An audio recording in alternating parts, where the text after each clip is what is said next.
All right, so we're going to play a game here. Well, kind of a game.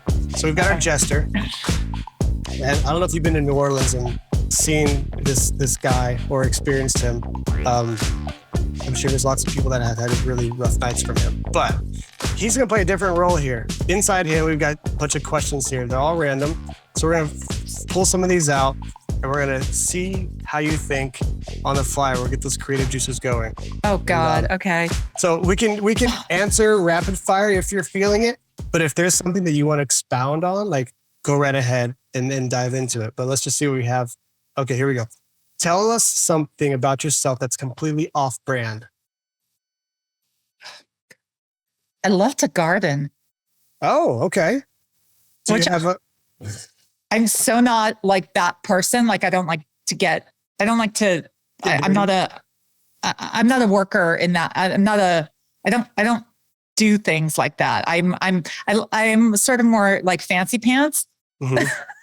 But I found gardening during COVID. I'm obsessed with succulents. Really? Yeah. That's amazing. I know. I think a lot of people have found, a new pastime during COVID. So if you're not like, we'll call it a worker, how did you deal with that? Did you overcome it, or did it just happen naturally? And you're like, I don't have to worry about this. It just happened naturally. And I just got inspired because like most people, we were entertaining ourselves by taking walks around the neighborhood. Mm-hmm. And I kept looking at other people's, lawns and landscaping going, I can do that. Like that doesn't seem too hard. Yeah. Well, and now like everything is all at your fingertips right here, the internet. So it's like, let's just look it up and do it.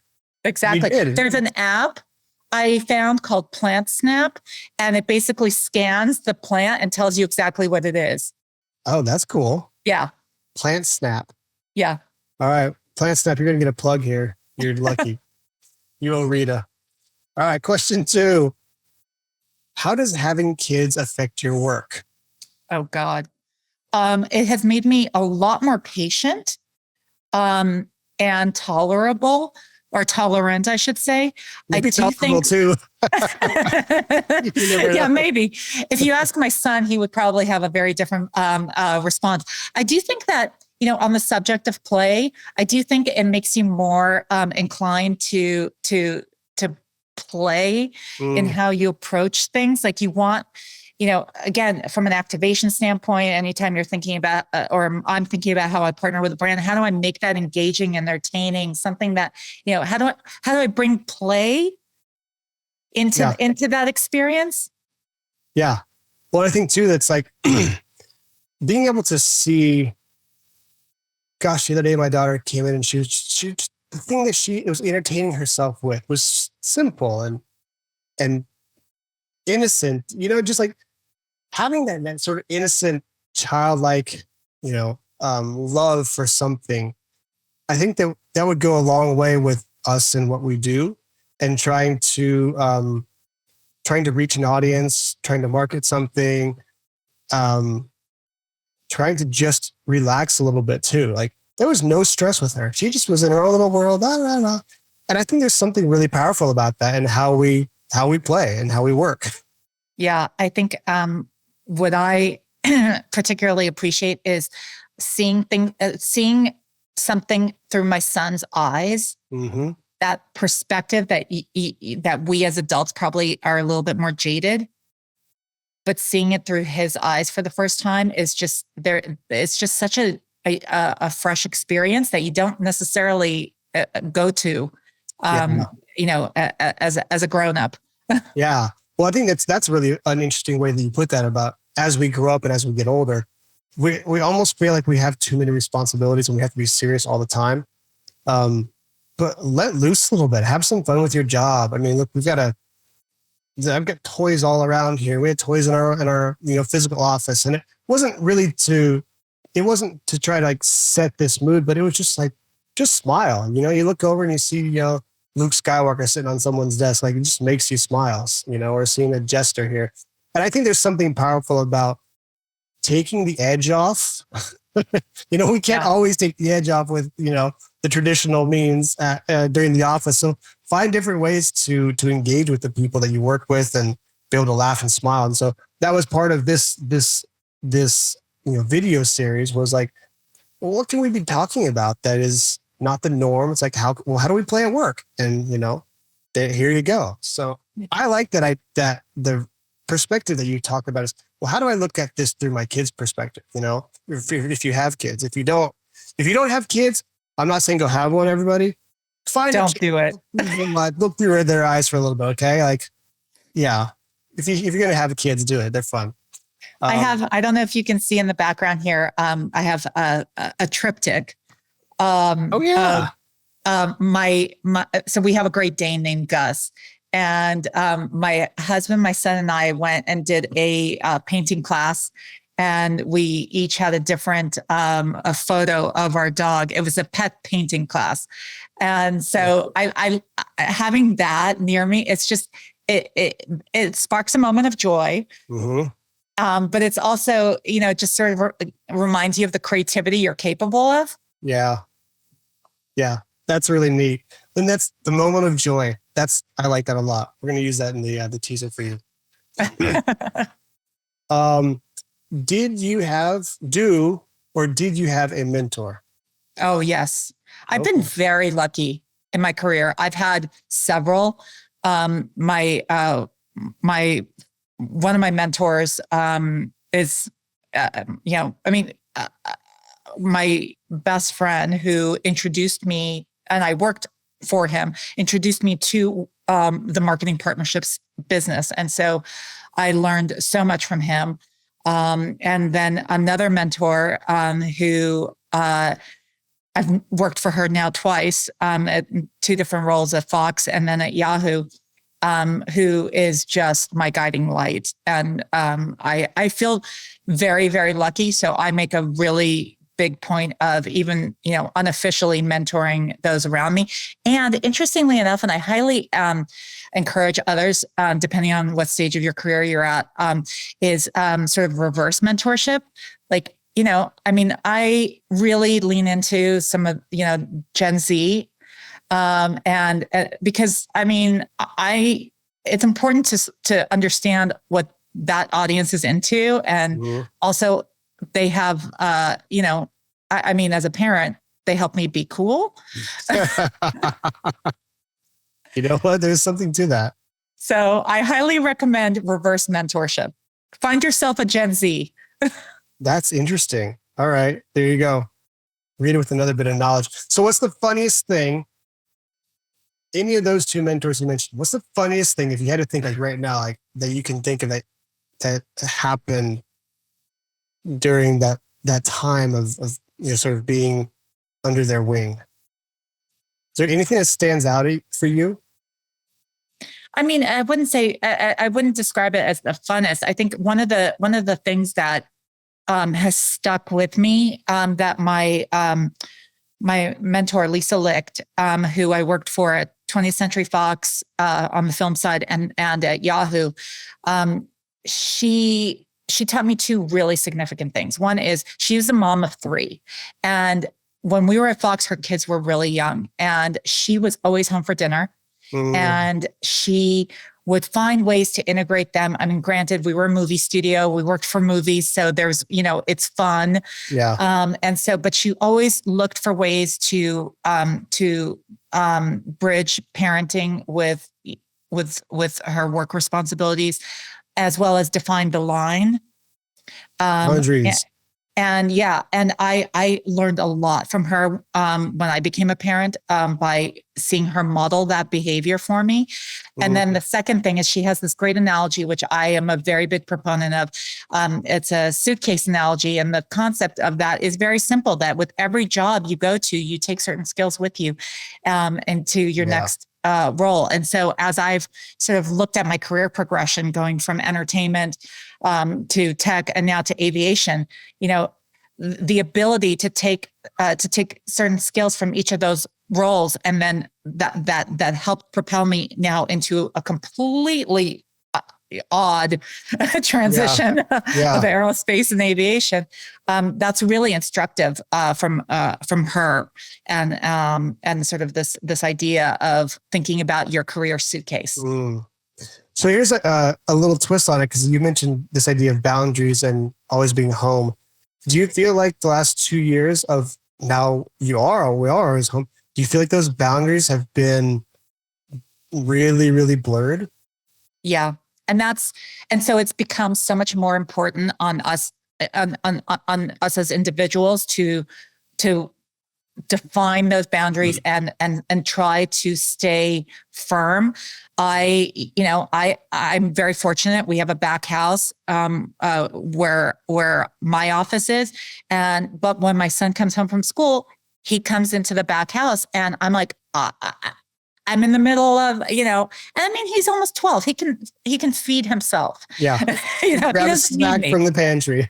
Yeah, exactly. So it's not like, he's a toddler or anything, which obviously is much more difficult. But, being able to say, you know what, this is my work time. I will be there for you when I'm done. And I try to wrap up at a reasonable time so I still have, family time. But Family time, yeah. I mean, it is hard. Yeah. I find it difficult, and I think it's maddening for a lot of people, especially those who have younger children, but then also those who don't have children, and can almost put them, that can almost force them into a situation where they're constantly working. Your email's always on. It's in front of you. You got your phone. You take it with you to the couch when you're done with the day, but then it's still pinging, and you feel like, well, I can answer. Just sitting right here. It's not a big deal. So you answer, and then it just creates this You're sense never of like, off. You're never off. Yeah, exactly. And I like being off. Yeah. I think everybody does, and that's the problem. Is like, even the people that you're working with, that they're sending you stuff, they really want to be off too. I don't think they're trying to be jerks. Be like, I'm going to message this person. I think they want to be off too. And it's just this perpetual cycle of, this being like, just one last thing. Yeah. And then, and when your boss emails, you feel obligated to respond right away. And I just think, again, look, easier said than done, but most of us, especially those of us in marketing, are not curing, brain cancer. Right. So it can wait. It can wait till tomorrow. Yeah. Exactly. Perspective. Perspective is key. It really is. Perspective is key. Perspective and context are key. Those are the two things that I think. Yeah. Can you think of a time? Well, we kind of actually touched on this a little bit. It's a mentorship thing. Can you think of a time when someone did something or told you something that changed the course of your life? So since we did do this briefly with the mentor, do you know, let's get specific. What was one thing that did change the course of your life? Yeah, it is so vivid in my mind. I literally can picture myself sitting there. My first job out of college, and I'm totally dating myself, was at LA Gear. Which for those of you who are younger is where is the company that made light up shoes. Yes. I had a pair of those. Yes. And so where I met my first mentor, George Leone, he and I did a deal with the Power Rangers. So there was a Power Rangers promotion aligned to LA Gear shoes, and we worked together pretty closely. And one day he sat me down and he said, "I want you to come work for me." And I said, "Well, doing what? I don't actually understand what you do." and he said, "Don't worry about it. I can teach you all of the nuances of partnerships and promotions. What I can't teach you is the ability to connect with people, the ability to engage with people, to quote unquote sell, and to problem solve, to be strategic. And you have those." And I was like, "Really?" Okay. That's awesome. Yeah. And that was my pivot. Not just from LA Gear, but that was my pivot out of more traditional comms role, which was this first job out of college, into what has been my career of content and partnerships. Wow. What a cool thing to be able to have told you at a young age. You're like, wait a minute, I never thought about that, and that's had to be, I mean, obviously, years later, you're like, I'll never forget that one moment. Yeah. And I think that, the majority of us are probably our own worst critics and don't see Mm. what other people see in us. And so having a mentor, having someone identify something in you, I mean, that obviously it changed the trajectory of my professional path, but it's also, it's so eye-opening having someone see something that you have no perspective on. Yeah, absolutely.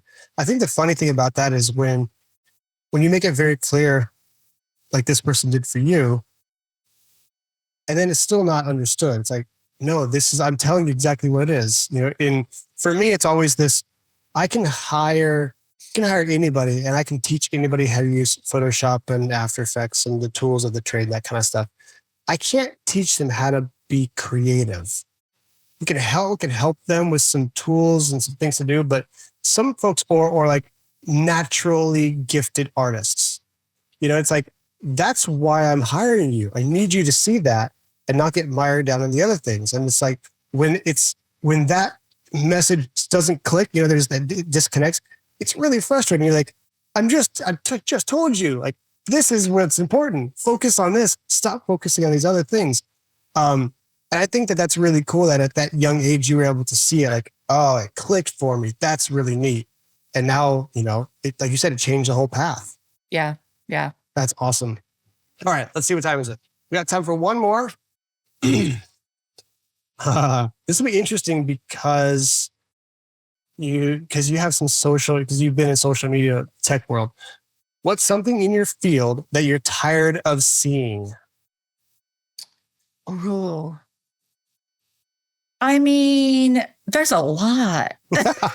I give you, what's the first one that jumps into your head? I mean, it's a little bit, I'm going to say this more from a broad perspective, but it's short-sightedness. Oh, it is remarkably frustrating to see when, in general, brands, partners, content creators, platforms, all of the tools, so to speak, and assets, and resources that encompass my universe, and constantly being confronted with that sort of short-sightedness, that you're not thinking about the long-term possibilities, but it's about like hitting a certain KPI short-term, or fulfilling, an executive's whim or desire. It's frustrating, and it's myopic, and it's I think in many cases counterintuitive. Yep. So yes, that's huge.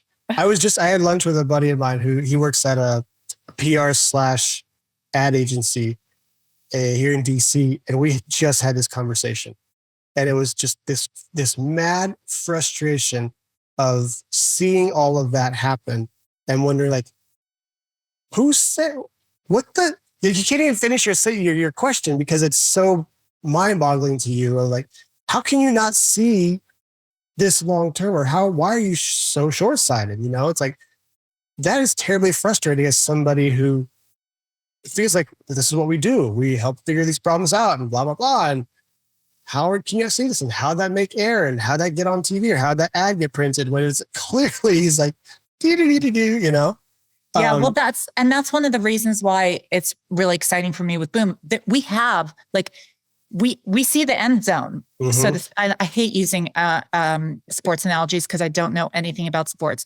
but I'm assuming my use of the end zone is correct. You're right on. Yep. We know we want that we will fly commercial in 2029. So it's like, so there is nothing but, I mean, there's obviously short-term goals and objectives, but we've got the long view. Yeah. So that's the big difference for me in this role. And I think that is a little bit of rarity, because you really need, there's not many industries where you have that kind of long lead time. Yeah. Yeah. Short-sightedness, folks. Another good one.